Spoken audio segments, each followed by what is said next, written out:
Hello and welcome. So I'm going to go briefly over here in this video about vitamin K2. Vitamin K2 is completely separate from vitamin K1. Vitamin K1 is found in vegetables, broccoli, and that helps your blood to clot. So you don't bleed to death if you get a cut or anything of that nature. It really helps the clotting. Now, vitamin K2 is completely separate and is not consistent in fruits and vegetables. I want to stress this. You cannot get vitamin K2 from fruits and vegetables. It will be impossible. Now, it's in fermented cheeses such as Gouda, and anything that is unpasteurized is going to contain high levels of vitamin K2. We're talking about raw goat's cheese, raw goat's milk, raw cow's milk has vitamin K2 levels that are much, much higher than, of course, anything pasteurized, which I've mentioned in other videos. Don't drink anything pasteurized as far as milk. If you want to destroy your health, go ahead and do that. Do not do that. Also, cheeses that are pasteurized greatly diminish the amount of the vitamins, including vitamin K2. Vitamin K2 is known, well, not very well known, to actually reverse cardiovascular diseases. If you want to get rid of creases on your earlobes and you're running and you're following a great diet, you need vitamin K2.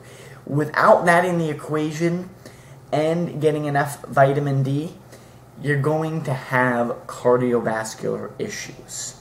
You're going to have calcification in the body.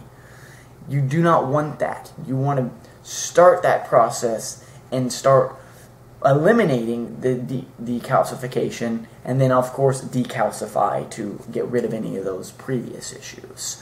So all of this is very, very, very important for your health. Vitamin K2 is essential for life.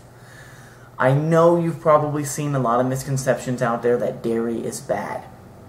And I hate to break it to you, only pasteurized raw dairy is good for you. If everyone had the access to raw dairy, nobody would buy pasteurized products. So just remember that and keep that in mind, especially in the United States. These are in place to have these ridiculous laws to prevent people from getting access to raw milk, especially from a goat or a sheep.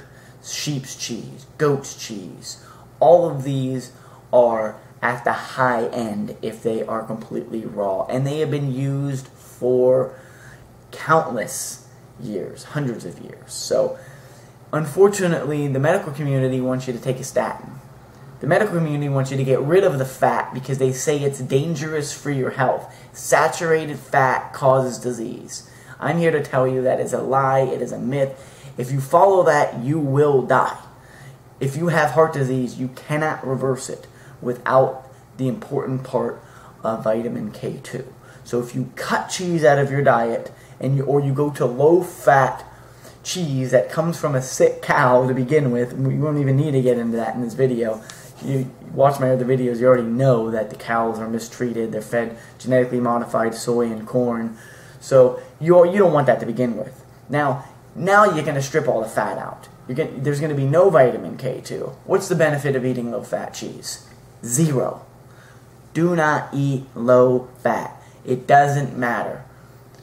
I try to eat at least 2 large servings a day of cheese. Goat cheese, Gouda cheese. I do get sheep's cheese. Sheep's cheese is a bit more expensive. I mean, it can run up to $35, $40+ a pound. You don't need a pound of it, but it is very expensive. But you're getting the, Rolls Royce of the cheese if it's raw, unpasteurized. So take these tips. They are extremely important.